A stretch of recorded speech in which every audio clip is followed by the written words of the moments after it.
Hey guys, this is Anastasia, and this is day 4, technically, of Yule. Tonight, I basically my day 3 kind of rolled into day 4. Day 3 started with acknowledging and honoring the darkness, honoring the moon.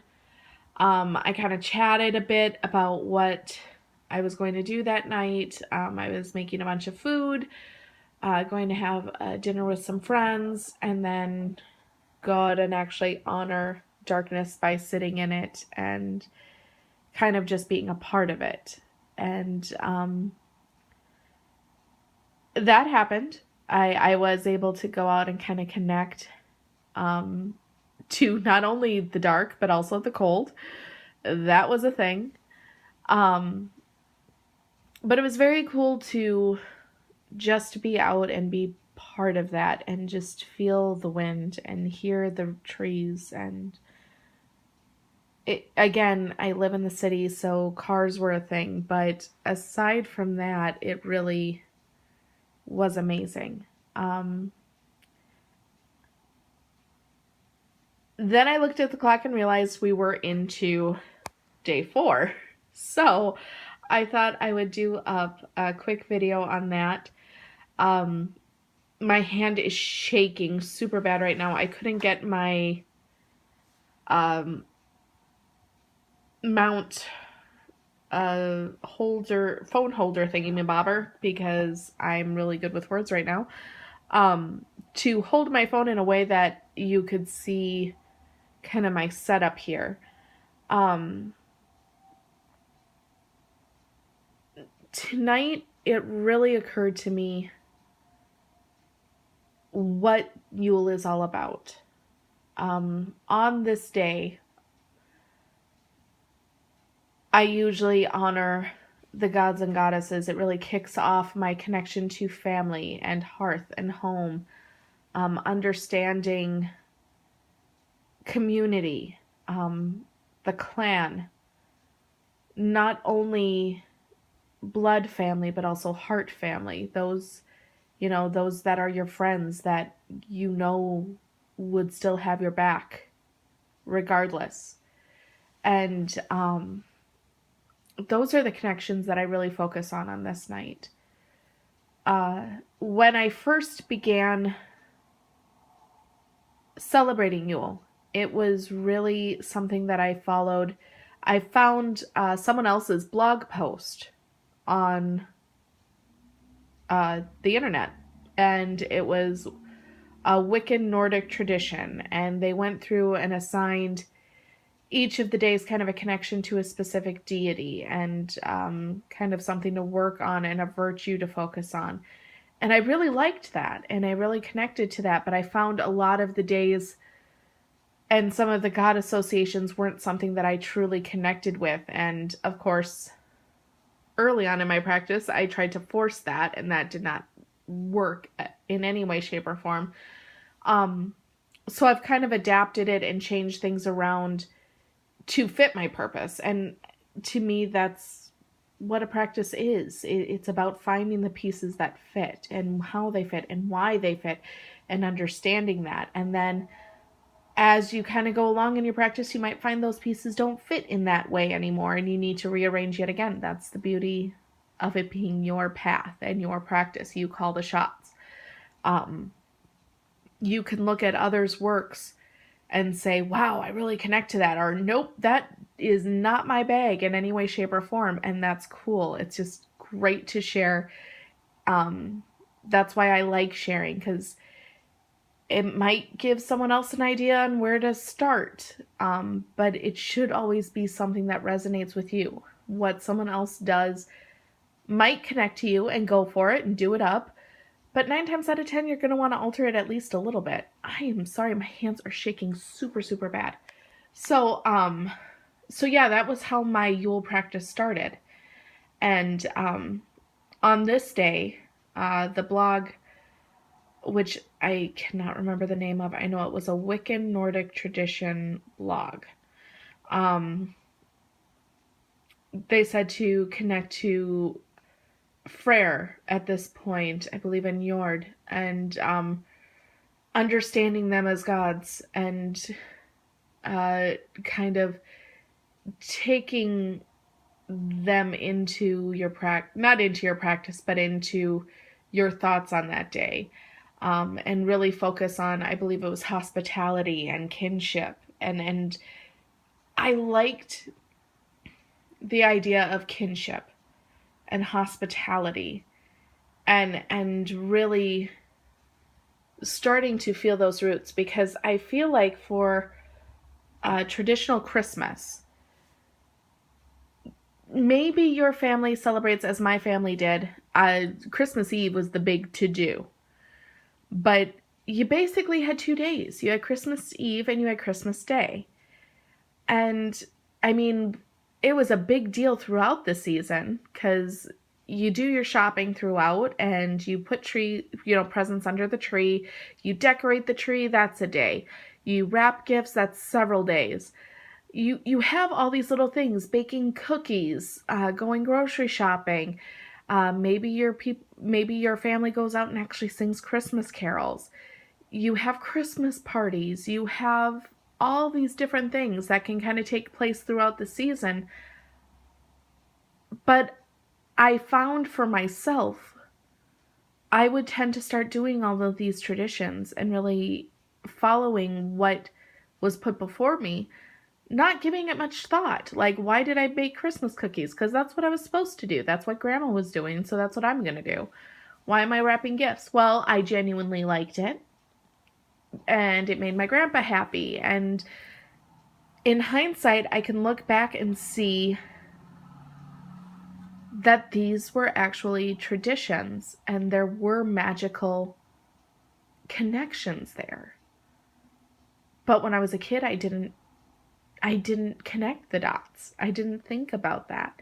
When I was a teenager, I sure as heck didn't think about that because I was too busy being angsty and angry. And when I grew up to be an adult, now it so quickly becomes all about Christmas lists and who got one gift and what's this about and what's that about. And that's why I love Yule so much, because Yule forces me to slow it down and think about it. And when Christmas, it kind of feels like there's this fight, this struggle between Yuletide and Christmas in my life, because Yuletide is when I make the gifts and when I put the thought into it and when I really connect to the why and the where and the how and the who and, really get the meaning there.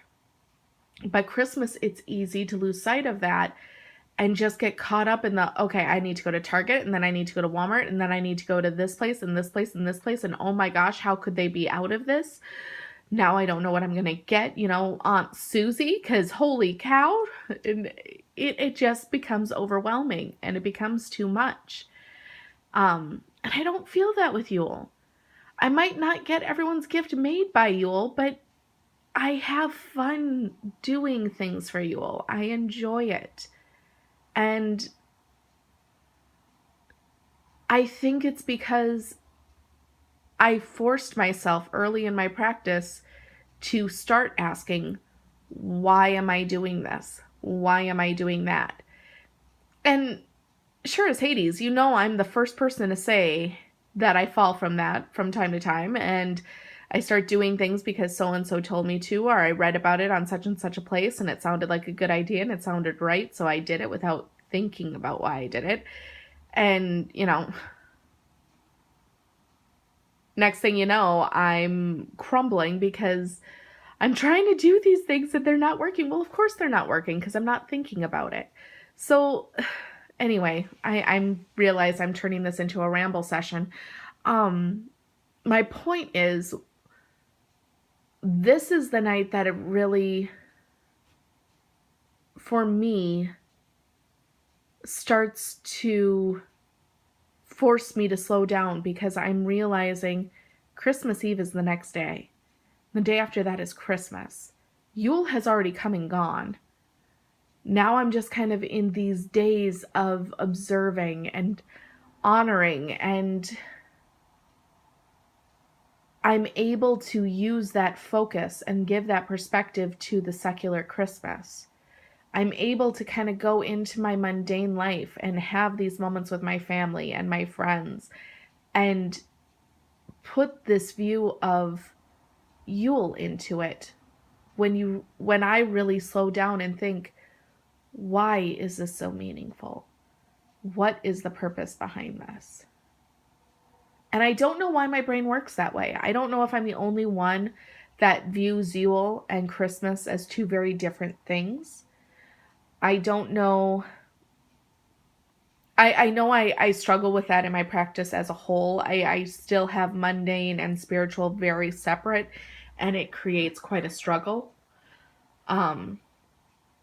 Because the reality is you have one life experience, so it's a combination of the two, and trying to keep them separate, while it helps, I think, in an early part of your path, the further down you go, the more intricate it should become, or at least I feel for me it should become, and it sometimes I fight against that.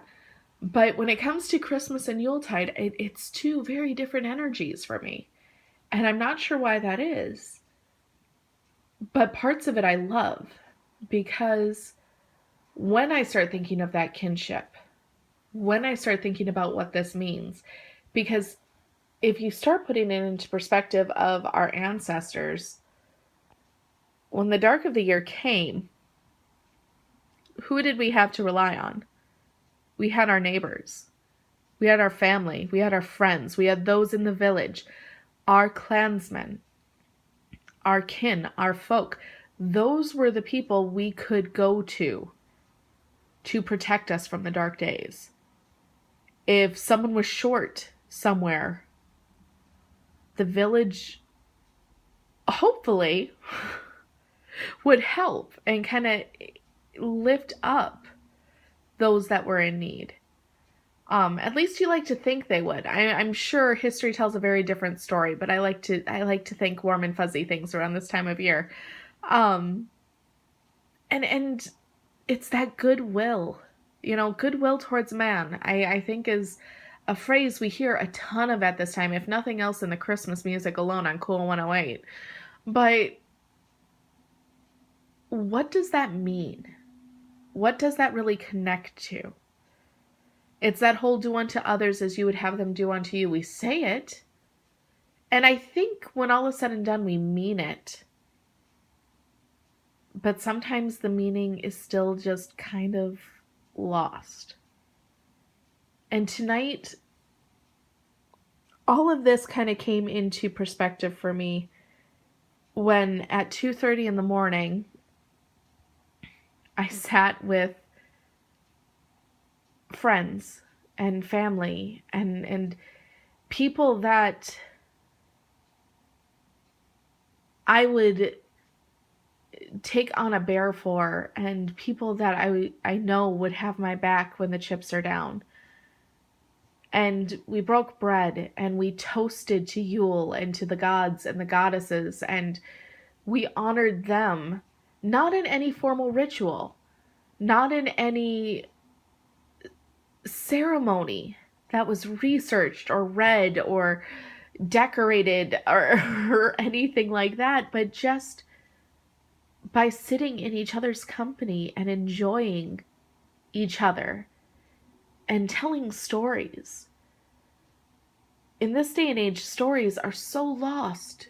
They don't mean what they used to mean, because instead of sitting around and talking to one another and coming up with these stories, having these great bardic traditions, we instead have TV and we have video games and we have all of this wonderful media, and we have YouTube videos that we can post and then watch and, go crazy about.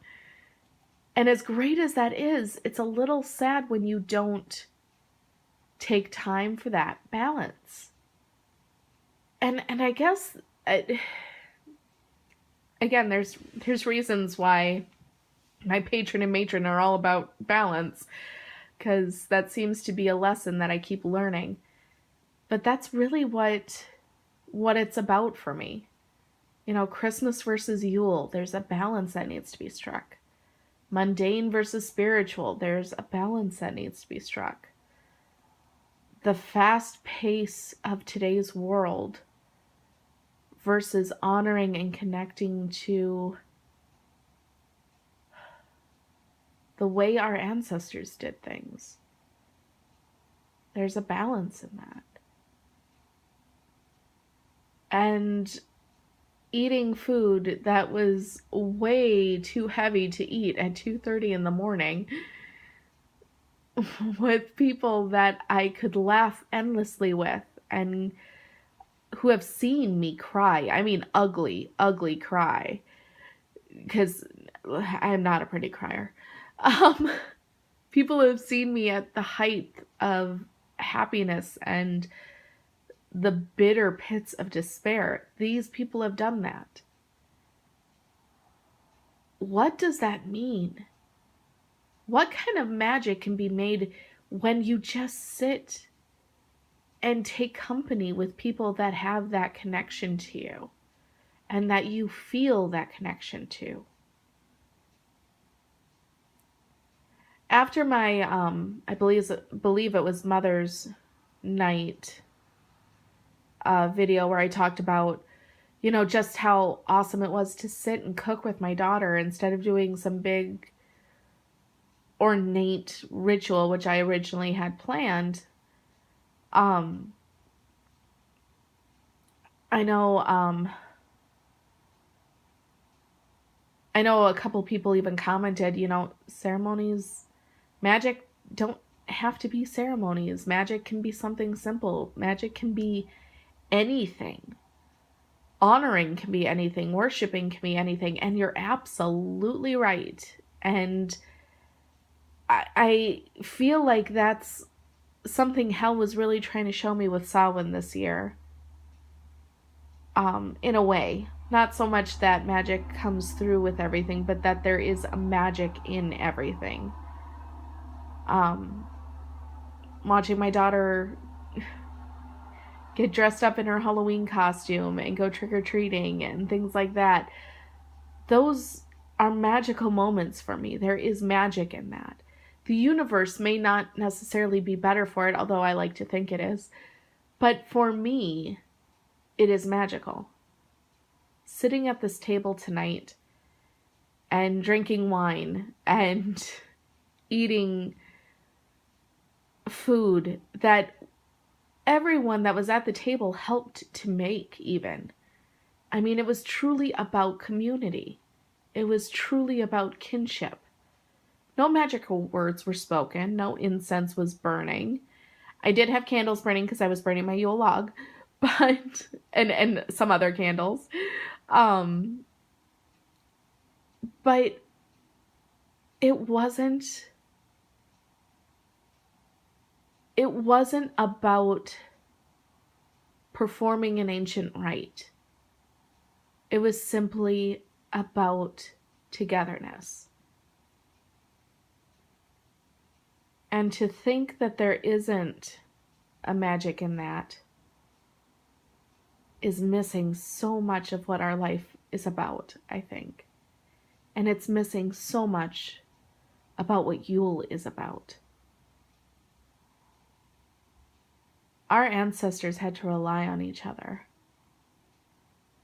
Our ancestors had to have a respect and a love for each other that in this day and age we don't necessarily need. And yet when we can find that we have that connection to people in this life experience, in the day and age that we have, when we can be so isolated and withdrawn, I think those are things to be nourished and cultivated.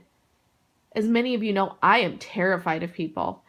I am horribly, horribly anxious and anxiety ridden and stressed. And it's like, as much as I can look at someone and be like, oh my gosh, I connect to you on so many levels, but oh my gosh, you want to talk to me, shut down. I don't know what to do. I can't, nope, you're too cool for me.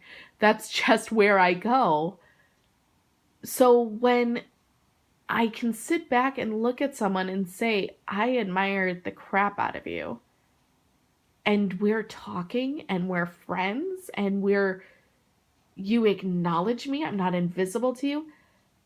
That's so insanely cool, and that's so insanely magical to me. And I didn't need to put on any robes.